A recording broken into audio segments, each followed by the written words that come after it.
The Film Basement is filmed in sunny West Hartford, Connecticut, in front of a live studio audience. Welcome to the Filmmaker's Basement, where sometimes we get tricked into seeing movies about pedophiles. I'm Brandon. Oh my god, I'm Andrew. Yeah, I got a lot to say this week, so we're going to dive into that in a second, but this is the Filmmaker's Basement, where we're going to be talking about some of the movies we saw this week, and then we'll hit playing a game show later on, and then talking about some of the movies that came out in this coming week that we're probably going to check out. And I'm just going to dive right into my review, because I am just very disappointed by what I saw. But the movie I saw this week was Licorice Pizza. And Licorice Pizza is the story of Alana Kane and Gary Valentine growing up, running around, and falling in love in San Fernando Valley, 1973. Written and directed by Paul Thomas Anderson, the film tracks a treacherous navigation of first love. So Andrew, you know I was very hyped to see this movie initially. I was very excited by the trailers. I thought it looked like a cute love story between two high schoolers, just like figure things out for the first time. And in addition to that, IMDb and Rotten Tomatoes both agreed that apparently it was a very good movie. IMDb gave this an 8 out of 10, and Rotten Tomatoes gave this a 91%. And I've been seeing nothing but positive reviews all over the internet, and I just feel so misled by not only the trailer, but all of those reviews. I don't know what the heck people see in this movie. This thing is horrible. Straight up, this is absolutely terrible. And I have so many thoughts. But first off, I should say that this movie was so bad that I went to see it with my girlfriend, because she was also very excited about this movie too. And we walked out of the movie theater. Wow. And to put this into perspective, I didn't even walk out of the movie theater for Cats. I sat through that whole experience. I could not sit through this movie. This movie was just so uncomfortable and atrocious. And the biggest problem with it is that, okay, so Gary is played by Cooper Hoffman, and what's her name? Alana Kane is played by Alana Haim, and no shade to any of these people, like they actually did very well in the movie itself. But Cooper Hoffman's character is canonically 15 in the movie, and Alana Haim's character is 25. So right off the bat, that's a really weird vibe going into this movie. The guy was 15? The guy was 15. Not in the movie. He was 18 right. in real life, but not in the movie, he is 15 years old. And the girl is 25? She is 25. And this is a love story. So already off the bat, I'm very uncomfortable because I didn't know this going into it until they tell us at one point where Gary's trying to get like her number essentially, and she's like, "Oh no, I'm 25," and I'm like, "That cannot be right. She cannot be 25." And no, she's 25. So already very uncomfortable like dynamic between these two. Which I've been seeing defended online, which is very strange to me. I saw one person say, like, oh, well, the reason why this couple works is because Cooper's character is, like emotionally intelligent beyond his age, and Alana is very stunted, so, like, that's how it works. I'm just like, that seems very abusive. This is a very weird dynamic that we are trying to say is okay. To put this in perspective, I feel like if the roles were reversed and his character was 25 and she was 15, people would not be okay with this movie at all. I think this is a huge double standard here, where for some reason people are okay with this. I do not think they would be okay with the opposite. I think they would be very up in arms about that. And their dynamic is just very weird throughout this whole movie, because again, she's 25, like she's living her own life with like a job and all that stuff, and this weird child actor is like following around simping for her, and then he's simping for her, she's simping for him, and it feels very uncomfortable, and I don't know, I don't get that. But in addition to that, it also just feels very racist throughout a lot of the movie. Specifically, there's a multitude of allegedly comedic comments about Alana being Jewish, because we find out early on that her family is Jewish, and there are a number of like Hollywood agents who keep talking about her Jewish nose and her Jewish figure and how like that's supposed to be like a great thing. It keeps coming up, and you can tell it's supposed to be comedic because they're like pausing after they make these comments, like, "Oh, this is where you're supposed to laugh," and they just don't hit. It just comes off as like blatantly racist. To the point where in the movie theater I was seeing this, and I want to say there were like 12 other people in there with me and my girlfriend. Only 2 people were laughing, and I'm pretty sure they were both in their 60s. So I don't know why they were laughing, but I don't know. That Because was they grew up in that era. yeah, maybe. I don't know. They were also laughing during the scenes. There's the other really racist part of this was there were other scenes with this like wealthy businessman and his Asian wife, and she doesn't speak English, so he's doing these like translations for her, but is just basically doing a really bad Chinese accent and just speaking English really slowly. And again, it's another thing where it's supposed to be funny, and no one was laughing. It just felt very racist. Except those two like people in their 60s, they were having a great time. This is I guess this was they were who this movie was made for, because I did not get it. It just seemed very distasteful. But apparently this movie was just not made for me. Additionally, this movie was very confusing plot-wise in that things happen and then we never come back around as to why they happen. For instance, early on, Gary's character gets like arrested by the police for some reason. Like, it's very out of the blue. He's literally in this like expo selling stuff, and then he's arrested in a police station. And you're just sitting there like, why is he arrested? What's going on? And then the cops just let him go. And he walks out of the police station. And we never come back to it ever again. And you're just thinking like, what the heck is going on? Why did he get arrested? How is this relevant to the plot? What does any of that mean? And I still don't have any freaking idea what they're trying to reference there. Another great example of this is, again, so Gary is like doing his thing, being out in public. And he stops by this like store that's selling waterbeds and has this a really weird hypersexual encounter with like one of the employees there while he's like testing out a waterbed. You just have to see it to know what I mean. But then somehow through that he starts selling waterbeds. Again, he's 15 years old. And then has like a profitable waterbed selling business that like gets forgotten about, and then we come back to occasionally, then it gets forgotten about again, and then we come back to, and it's like, what are we doing here? Why is this relevant? And he ropes Alana into it, and they're like running the business together. And there's another really weird scene where she's like being very sexual around him, trying to make him jealous. It's like, this is not a vibe. What is going on? Like, why are we doing any of this? So I was really confused, and not the good way I enjoy, where it's like, oh, I can kind of figure this out. I was confused as like, I legitimately cannot figure out what your train of thought is by putting these scenes together like this. It was so confusing. I will say, the cinematography was really good. There's a lot of really cool, like, long one-shots in this movie where you're just like for like 2-3 minutes just watching the camera talk between Gary and Alana. It's cool. It's a really cool shot. Additionally, the music was popping. I loved it. I thought it fit the scenes really well. Besides that, I don't have anything nice to say about this movie. I was really let down. And I think a lot of my issues could have been fixed if she was like, a high schooler and not 25 years old. It was very creepy and weird. But yeah, I guess this movie was made for the people like those 60-year-old couple sitting in front of me who has lived through the 70s, and I guess this was a relevant experience to them. But well, yeah, I'd like to be the first one to say I told you so. Yeah, you were right. Because every time I've seen a trailer for this movie, I'm like, this trailer is confusing and it looks terrible, and I'm not in it. I'm not for it. See, again, most of my issues could have been fixed if she wasn't 25. Like, if she was a high schooler, this would be fine. The way that they made the trailer look was that they grew up together. Yeah. And I thought that she was in high school with him, and then when she became... Because she was an actress, right? She was portraying an actress or something? She isn't an actress at the start of this movie. He's the actor, but she is becoming an actress. She's becoming an actress. Okay, yeah, so... it's another one of those plot lines that comes up out of nowhere, and then she's just doing it. So I thought that she was... Because in the trailer, she's like dating one of these like older guys, and I'm like, oh, that must be the time when they're out of high school, and they're both older, I guess. Yeah. And no, he's still 15. He's still 15.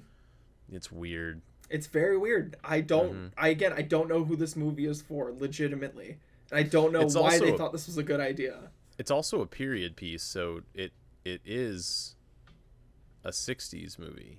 and I'm sure No, that it was a lot of the it's the 70s. or 70s movie. or Yeah. whatever, same thing. Racism, Yeah. anti-Semitism But ran rampant. it's in not the that fact time. that was a thing that happened then. It's how they dealt with it in the movie that was the problem. It wasn't like they did this in a way that was like tasteful or like was even funny to a degree. It was just bad. It was just bad and very distasteful. Weird.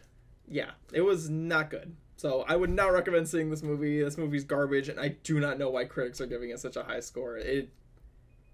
This just feels like a very bad time.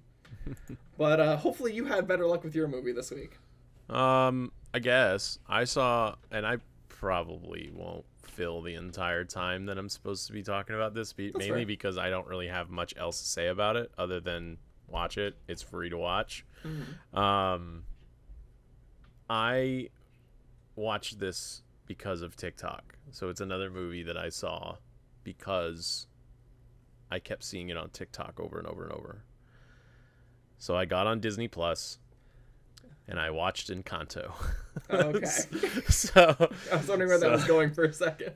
So Encanto, it's a Pixar, I believe, animated movie. Hang on, let me pull up the IMDb for it. If I can spell it right. It's not how you spell that. Let's see. Encanto. IMDb. All right, so yeah, it's a Disney. I guess it's not Pixar. It's just Disney. So a young Colombian girl has to face the frustration of being the only member of her family without magical powers. Essentially, what the movie's about. The movie's about family. The movie's about essentially like loving yourself kind of thing. Because obviously Maribel, who's played by Stephanie Beatrice, who if you've watched Brooklyn Nine-Nine and seen Rosa, that's the actress that plays Rosa. It's very strange hearing her voice come out of a Disney character, but it's also very strange seeing her in not a role that's not Rosa, because she uses a very deep voice and that's not her natural voice, and it's very strange and awkward whenever you see her on screen as a different character. But it was good. I mean, it had catchy songs, which is what got me to watch it. It, you know, we don't talk about Bruno's, the one that like I've seen all the time on I don't know what that is. Yeah, I don't know what that is, but oh, looks like it's gone. Anyway, so that's the one that kind of I kept seeing on TikTok, and I'm just like, I should watch this movie just because, I don't know, it's Disney. I haven't watched like a Disney animated movie in a while. I didn't see Onward. I didn't see what was the other one that they did like recently? Raya and the Last Dragon. I don't know what's going on with my camera, but just ignore it. It's whatever. It was just weird that it was over my face, but it's not over my face. Anyway, so it's an hour and 42 minutes, so it's not very long. I mean, there's 20 minutes of credits at the end, like every other movie has. But yeah, it's a pretty short movie. But it was good. I mean, it was also helped written by Lin-Manuel Miranda, I think. Everyone in the movie is or most of them, I think most of them are of Colombian descent, which was very interesting. Good casting choices. They didn't, it wasn't whitewashed or anything. John Leguizamo plays Bruno, so it's another voice actor that he played. He was, if you don't know who that is, he plays Sid the Sloth in the Ice Age, if you're old enough to watch Ice Age. But it was, it was well done. It was bright. It was colorful. It was I'm going to get roasted. Second time Disney's done a Latin American film. I think Luca would have been the first, if I recall correctly. Luca was Italian. Was it Italian? I can't remember that. Oh wait, no, I have no idea. Coco. I don't watch Pixar movies anymore, so that's probably why. So I think it's only been Coco and this one, Encanto. So Sorry.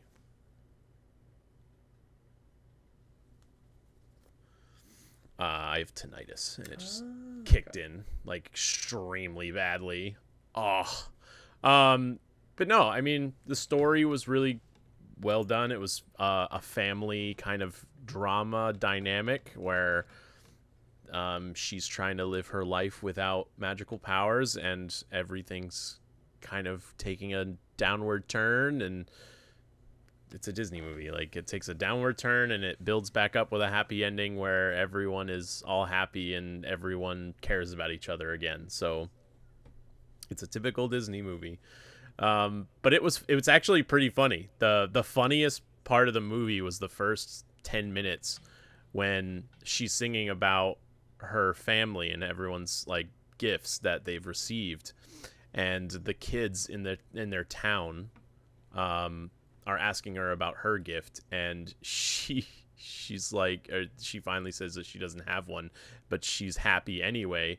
And then one of the kids goes, "I think your gift is being in the state of denial." And that's it was just so brutal. Oh my roasted. gosh. Like, for a Disney movie to have something like that kind of like level of roasting it had me laughing.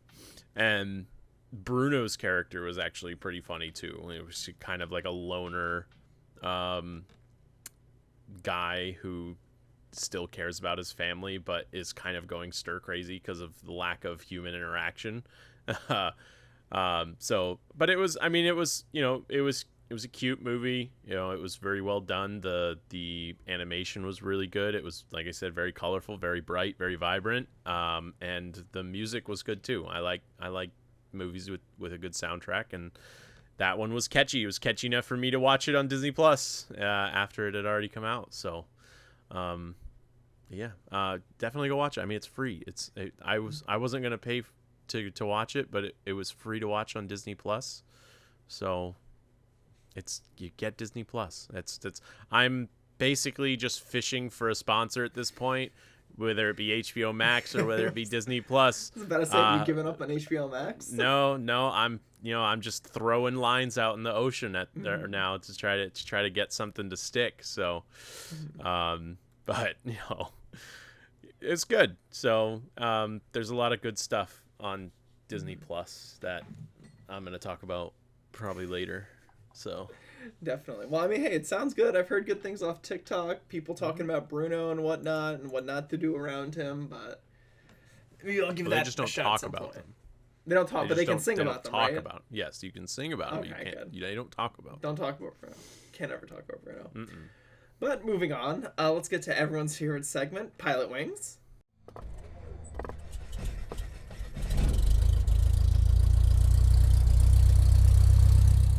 Okay, and for those who haven't played this before, Pilot Wings is a game show where I pitch Andrew 3 different show log lines.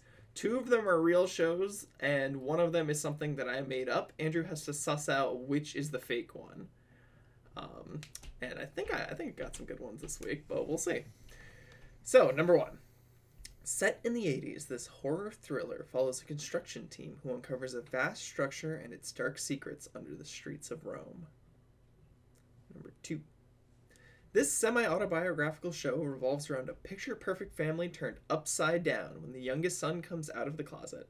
What seems like the end of their idyllic life turns out to be the beginning of a bright new chapter where everyone stops pretending to be perfect and actually starts being real.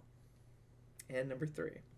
An epic biblical saga of faith, ambition, and betrayal as told through the eyes of a battle-weary king, a powerful and resentful prophet, and a resourceful young shepherd on a collision course with destiny. So, Andrew, out of the 3 of those, which one is the fake one? Well, you've definitely got me thinking about different networks that would pick these up, because they're all different. So you got the first one, which is set in the 80s, which is not something you typically see in TV shows. You don't really see set pieces set in different times. about a horror thriller that follows a construction team who uncovers a vast structure and its dark secrets under the streets of Rome. Kind of interesting. Doesn't seem like it's do you only choose American-made TV shows? Okay. Yes, just because that's what the pilot seasons usually tell me on like sites like Hollywood Reporter and all that. Okay. They're usually only American. So like that sounds like it might be something that's not American made. But you never know. It definitely doesn't sound real. Then you have the second one, which is the semi-autobiographical biographical show that revolves around a picture-perfect family turned upside down when the youngest son comes out of the closet. That seems like it could be like a real thing. And I don't know if you're tripping me up because of how long the description is. Because what I've learned is usually the longer the description, the more correct the answer would be, because they're trying to throw you off. But I think I might have heard something like that before, but it wasn't about the youngest son. It was about their dad. It was that J.K. Simmons show. No, was it J.K. Simmons? Or no, it wasn't. It was the other guy I can't think of, where he becomes a transgendered. I can't remember. I never heard of that one. What that show was called. Very popular. It was good. From what I've heard. And I can't remember the actor who played the lead role in that. But it's and then you got the third one, which is an epic biblical saga of faith, ambition, and betrayal, which is another set piece. And that one sounds like a sci-fi show. So like it doesn't sound like it would be like mainline network TV. But I am gonna go with the first one because that one just sounds like it wouldn't get greenlit at all. And I mean, you've put up some that didn't get greenlit at all, but it sounds like one that is just kind of too crazy. Set piece horror thriller. I don't see anyone thinking about that for like in the 80s and in Rome too. Maybe a movie, but all right, you locking that in? Yep. Yeah, the first one was the fake one. I was basing that off of there's this podcast called The White Vault, which is basically a very similar premise, but set in Svalbard, like the place that's like the furthest away from any other person on the face of the earth or whatever. No, farthest north place on the face of the earth. That's it. Very similar idea they have there. And in addition to that, I was also fascinated because I've been learning recently that apparently in Rome, you can't really build anywhere like new because when you do try to like dig underground, there's just like a million different kinds of structures hidden under there. Because Rome is just infested with old buildings. Yeah. So like you find one and then instantaneously it's like City of Rome's like, well, this is our property now. So yeah, I don't know. Thought that could be an interesting premise. But yeah. Nice. Second one was called... It was an ordered series, got 2 seasons, called The Real O'Neills. Yeah, I don't know.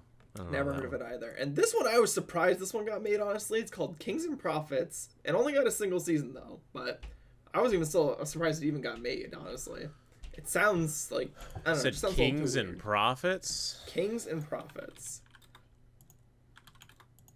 To me, it doesn't sound like something that got made, but then again, I probably wouldn't have watched that, so...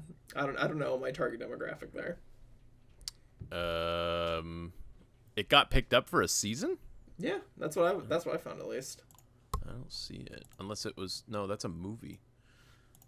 That's Of Kings and Prophets. Let's see. Of. Oh, okay. So it is. It is that one. It's Of Kings and Prophets. Yeah, Of Kings and Prophets. That's it. Yeah. One season. It looks like it did not get renewed. Well, IMDb. Oh, yeah, no, ABC. It was ABC. So that one was ABC. I was thinking that was like sci-fi. Yeah, sounds like something like that. That or like a Christian channel hidden amongst all of them. Yeah, it had Ray Winstone in it, who is, I think he's big. I've seen him in a bunch of stuff. He was in. I have no idea. He played Beowulf in Beowulf. But interesting. Cool. well, that's Pilot Wings this time around. Andrew did get one over on me, but hopefully I'll have a better fake show next week. And now let's move into some of the movies that are coming out. And it's still kind of dead. There's not really anything new at this point in the year still. That's not true. On the bright side, though, at least the Sesame Street movie is finally out this week.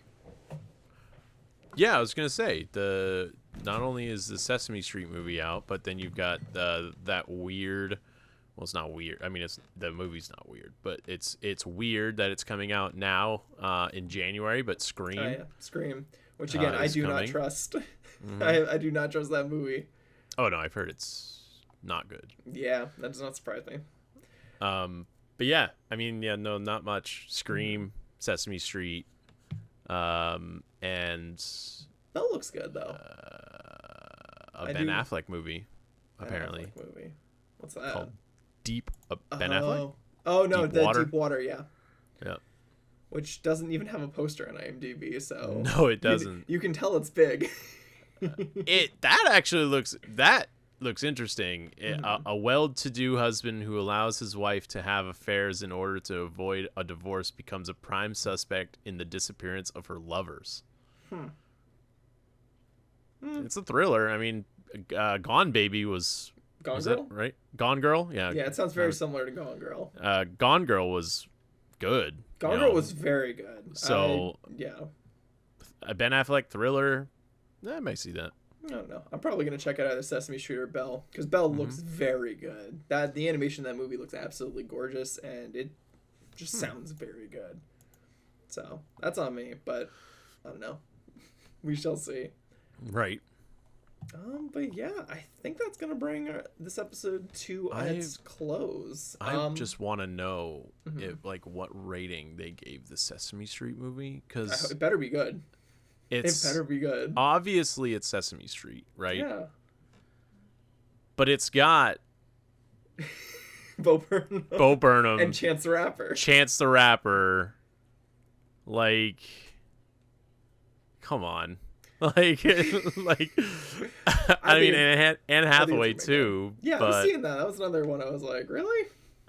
And obviously it's gonna have the puppets too, because I see it in here that it's that set Big Bird and Oscar the Grouch will be. It would be really weird if they weren't in the movie. It's true. I think that would be a very, very interesting directorial choice. I don't know. I don't know if I want to go see that opening weekend with all the other children that are in the theater. I don't know, man. People really aren't going to movies anymore. Oh, down here they are. Really? Oh, Not my theater. I haven't seen Licorice Pizza. I think it's had the most people in that movie I'd seen in a while. It's Florida, man. Florida people don't care. Oh yeah, that is very different. Very different culture down there. It's a different world here. That is fair. Spider-Man is still selling out in theaters here. It's crazy. Fair enough. All right. Well, I think that will bring us to the close for this week. Andrew, do you have anything you want to plug besides HBO Max? Or Disney Plus. Or Disney Plus. Yeah, I mean, Sports and Nonsense is half back. We recorded last week. I just didn't post the video. I didn't post it, so I think this week we're gonna post two episodes back to back. We'll do a post season because the season's over for the NFL, so we'll do a post season. A post season preview for last week and then this week upcoming. So that'll go out on Sunday, hopefully, if I can get my shit together. Big mood. Yeah. And I think this week I'm gonna see any other movie but Licorice Pizza. Literally any movie. I don't care what you see. I'm so upset by that movie in so many ways. I'm gonna be salty about this for a minute. Man. But yeah, that's all we got this week. I've been Brandon. And I've been Andrew. And thank you for listening to Filmmaker's Basement. We'll see y'all next time. Bye.